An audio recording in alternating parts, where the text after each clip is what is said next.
ಇವತ್ತು ಸರಣಿ ರೀತಿಯಾಗಿ ರಾಜ್ಯದಲ್ಲಿ ಈ ಥರದ ದಲಿತರ ಇಲ್ಲ ಆತ್ಮಹತ್ಯೆ ಆಗುತ್ತೆ, ಇಲ್ಲ ಅವರೇ ಕೆಲಸಕ್ಕೆ ರಾಜೀನಾಮೆ ಕೊಡಬೇಕು, ಇಲ್ಲ ಅಂದರೆ ಈ ಥರ ಹಾರ್ಟ್ ಅಟ್ಯಾಕ್ ಆಗಿ, ಅದು ಇನ್ನೂ ಕನ್ಫರ್ಮ್ ಆಗಿರಲಿಲ್ಲ, FSLI ರಿಪೋರ್ಟ್ ಬಂದಿಲ್ಲ, ಆಗಲೇ ನಮ್ಮ ಹೋಮ್ ಮಿನಿಸ್ಟರ್ ಡಿಕ್ಲೇರ್ ಮಾಡಿಬಿಟ್ರು, ಹಾರ್ಟ್ ಅಟ್ಯಾಕ್ ಅಂತ ಡಿಕ್ಲೇರ್ ಮಾಡಿಬಿಟ್ರು. FSLI ರಿಪೋರ್ಟ್ ಬರಬೇಕಲ್ಲ, ಏನಕ್ಕೆ ಸತ್ತಿದ್ದಾರೆ ಅಂತ ಗೊತ್ತಿಲ್ಲ, ಏನಕ್ಕೆ ಸತ್ತಿದ್ದಾರೆ ಅನ್ನೋದು ಇನ್ನೂ ಗೊತ್ತಿಲ್ಲ. ಮೇಲ್ನೋಟಕ್ಕೆ ಹೃದಯಾಘಾತ ಅಂತ ಬಂದಿದೆ, ಮೇಲ್ನೋಟಕ್ಕೆ ಹೇಳಿರೋದು. ಆದರೆ ರಿಯಲ್ ಏನು ಅನ್ನೋದನ್ನು ಗೊತ್ತಾದ ಮೇಲೆ ಒಬ್ಬರು ಹೋಮ್ ಮಿನಿಸ್ಟ್ರು ಹೇಳಬೇಕಾಗಿತ್ತು. ಅದು ಅವ್ರದ್ದು ಸಮುದಾಯಕ್ಕೆ ಸಂಬಂಧಪಟ್ಟಂಥ ವ್ಯಕ್ತಿ ಬಗ್ಗೆ ಮಾತಾಡಬೇಕಾದ್ರೆ ಅವರು ಜಾರಿಕೆ ಉತ್ತರಗಳನ್ನು ಕೊಡಬಾರ್ದಾಯಿತು. ಇವತ್ತು ಸರ್ಕಾರ ಇದನ್ನು ಕೂಡ, ಸರ್ಕಾರದ ಕಾನೂನಿದೆ, ಯಾರಾದರೂ ಕಂಪ್ಲೇಂಟನ್ನು ಪೊಲೀಸ್ ಸ್ಟೇಷನ್ ಕೊಟ್ಟರೆ ಇಮಿಡಿಯೇಟಾಗಿ FIR ದಾಖಲೆ ಮಾಡಬೇಕು ಅಂತ ನಾನಿದ್ದಾಗೆ ಕಾನೂನು ಮಾಡಿದ್ದೀನಿ. VS ಆಚಾರ್ ಅಂತ ಹೋಮ್ ಮಿನಿಸ್ಟ್ರ್ ಇದ್ದು, ಅವರಿದ್ದಾಗೆ ಅದು ಕಾನೂನು ಮಾಡಿದ್ರು, ಅದನ್ನು ಜಾರಿಗೆ ಮಾಡಿದ್ದೀರಿ ನಾನು. ಮತ್ತು ಅವ್ರು ತೊಗೊಂಡಿಲ್ಲ ಅಂದರೆ ಡೈರೆಕ್ಟಾಗಿ SP ಕೊಟ್ಟರೆ SP ಇಮಿಡಿಯೇಟಾಗಿ FIR ಮಾಡಿ ಆ FIR ಕಾಪಿಯೊಂದಿಗೆ ಅದನ್ನು ಕನ್ಸರ್ನ್ಡ್ ಪೊಲೀಸ್ ಸ್ಟೇಷನ್ ಕಳಿಸ್ಬೇಕು. ಇದು ಕಾನೂನು, ಇದು ಈ ನೆಲದ ಕಾನೂನು. ಇಲ್ಲೇನು ಇಲ್ಲಲ್ಲ ಕಾನೂನು. ನಿಮ್ಗೆ 16 ಗಂಟೆ ಆದ್ರೂ FIR ದಾಖಲೆ ಮಾಡ್ಕೊಳಕ್ಕಾಗಲ್ಲ. ತನಿಖೆ ಮಾಡಿ, ಆಮೇಲೆ ತನಿಖೆ ಮಾಡಿ ಅದರ ರಿಪೋರ್ಟ್ ಏನು ಬರುತ್ತೆ ಆಮೇಲೆ ನೋಡೋಣ ಅದನ್ನು. ಅದು ತನಿಖೆ ಮಾಡೋಕ್ಕೆ ನೀವು ಹಿಂಜರಿಕೆ ಮಾಡ್ತಾ ಇದ್ದೀರಿಂದ, ಮೋಸ ಮಾಡ್ತಾ ಇದ್ದೀರಾ, ನೀವು ವಂಚನೆ ಮಾಡ್ತಾ ಇದ್ದೀರಾ ಅಂತ ನಮಗೆ ಅನ್ಸಕ್ಕೆ ಶುರುವಾಗಿದೆ. ಮಾತಾಡ್ಬಿಡ್ತೀನಿ ಅನಿಸುತ್ತೆ.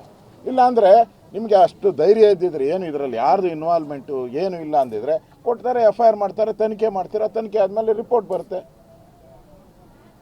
ಮತ್ತು ನೀವು ತನಿಖೆಗೆ ನೀವು ಅವಕಾಶ ಕೊಡ್ತಾ ಇಲ್ಲ ಅಂದರೆ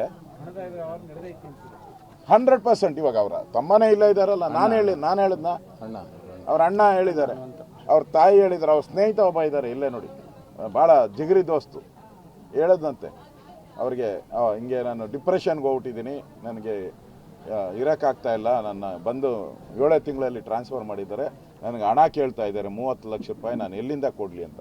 ಇವರೆಲ್ಲ ಅವರ ಸ್ನೇಹಿತರು ಹೇಳಿದ್ದು, ಇಲ್ಲೇ ಇದ್ದಾರೆ ಅವ್ರ ಸ್ನೇಹಿತರು, ನೀವು ಕೇಳಿ ಅವ್ರನ್ನ ಬೇಕಾದ್ರೆ. ನಾನು ಒಡವೆ ಇದೆ, ನಮ್ಮ ಮನೆಯಲ್ಲಿ ಒಡವೆ ಇದೆ, ಅವೆಲ್ಲ ಒಡವೆ ಮಾರ್ಬಿಟ್ಟು ಒಂದು ಸ್ವಲ್ಪ ಕೊಡೋಣ ಅಂತ ಇದ್ದೀರಿ, ನಮ್ಮ ಇವರು ಹೇಳಿದ್ರಂತೆ ನಮಗೆ 10,000 ಸಂಬಳ ಐತೆ, ನಾವು ಕೈಲಾದ ಇದು ಮಾಡ್ತೀರಿ, ಏನೇನು ಮಾಡ್ಬೋದು ಅಂತ ಹೇಳ್ತಾರೆ. ನನಗೆ ಅವಮಾನ ಆಗಿದೆ.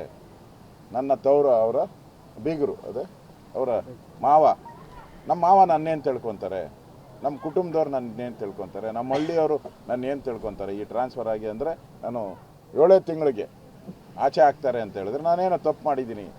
ಈ ಗೊಂದಲದಿಂದ ಅವರು ಆಗಿರೋವಂಥದ್ದು ಅಂತ ಅವರು ಹೇಳ್ತಾ ಇರೋದನ್ನು ನೋಡ್ತಾರೆ. ಅಂದರೆ ಇಲ್ಲಿ ಸ್ಪಷ್ಟವಾಗಿ ಹಣಕ್ಕೆ ಡಿಮ್ಯಾಂಡು, ಭ್ರಷ್ಟಾಚಾರಕ್ಕೆ ಡಿಮ್ಯಾಂಡು, ಮತ್ತು ದಲಿತರೊಬ್ಬರು ಈ ಏರಿಯಾದಲ್ಲಿ ಇರಬಾರ್ದು ಅನ್ನೋದು ಅವರ ಇದು. ಅದರಿಂದ ಇವತ್ತು ಅವರು ಅವ್ರ ಮಗ ಇಬ್ಬರು ಸೇರಿ ಇವತ್ತು ಈ ಮಾಡಿರುವಂಥ ಒಂದು ಅನಾಹುತಕ್ಕೆ ಒಬ್ಬ ನಿಷ್ಠಾವಂತ ಅಧಿಕಾರಿ, ಅವ್ರ ಮನೆಯವರು ಹೇಳಿದ್ರು, ಅವ್ರು ಹೋಗ್ಬೇಕಾದ್ರೆ ನಾನು ಮಾಧ್ಯಮದಲ್ಲೂ ನೋಡಿದೆ, ಅವ್ರಿಗೆ ಹೂ ಮಳೆ ಹಾಕಿ ಕಳಿಸಿರುವಂಥದ್ದು ನೋಡಿದೆ. ಈಗ ಅಲ್ಲಿ ಮಾತಾಡಬೇಕಾದ ಜನನೂ ಹೇಳ್ತಾಯಿದ್ರು, ಯಾರು ಕಷ್ಟ ಅಂತ ಹೇಳಿದ್ರೆ ಹೋಗಿ ಅವರೇ ಹಣ ಸಹಾಯ ಮಾಡ್ತಾಯಿದ್ರು ಅಂತೆಲ್ಲ ಹೇಳಿದೆ. ಅಂದರೆ ಇಲ್ಲಿ ಸ್ಪಷ್ಟವಾಗಿ ಕಾಣ್ತಾ ಇರುವಂಥದ್ದು ಭ್ರಷ್ಟಾಚಾರದ ಕೂಪಕ್ಕೆ ಒಬ್ಬ ನಿಷ್ಠಾವಂತ, ಮತ್ತೊಬ್ಬ ನಿಷ್ಠಾವಂತ ಅಧಿಕಾರಿ, ಒಬ್ಬ ಪೊಲೀಸ್ ಅಧಿಕಾರಿ ಸಾವನ್ನಪ್ಪಿರುವಂಥದ್ದು ಈ ರಾಜ್ಯದಲ್ಲಿ ಒಂದು ರೀತಿ ನಿರಂತರವಾಗಿ ಎಲ್ಲ ವಿಚಾರಗಳು ನೋಡಿ. ಇವತ್ತು ವಾಲ್ಮೀಕಿಯಿಂದ ಹಿಡಿದು ಮೂಡಾಯಿಂದ ಹಿಡಿದು ಇವತ್ತು ಸಾವಾಗಿರೋದ್ರಿಂದ ಹಿಡಿದು ಎಲ್ಲನೂ ಕೂಡ ದಲಿತ ದಲಿತ ದಲಿತ ಅನ್ನೋ ಪ್ರಶ್ನೆನೇ ಉದ್ಭವ ಆಗ್ತಾ ಇದೆ. ಎಲ್ಲೋ ಒಂದು ಕಡೆ ನ್ಯಾಯ ಸಿಗ್ತಾ ಇಲ್ಲ.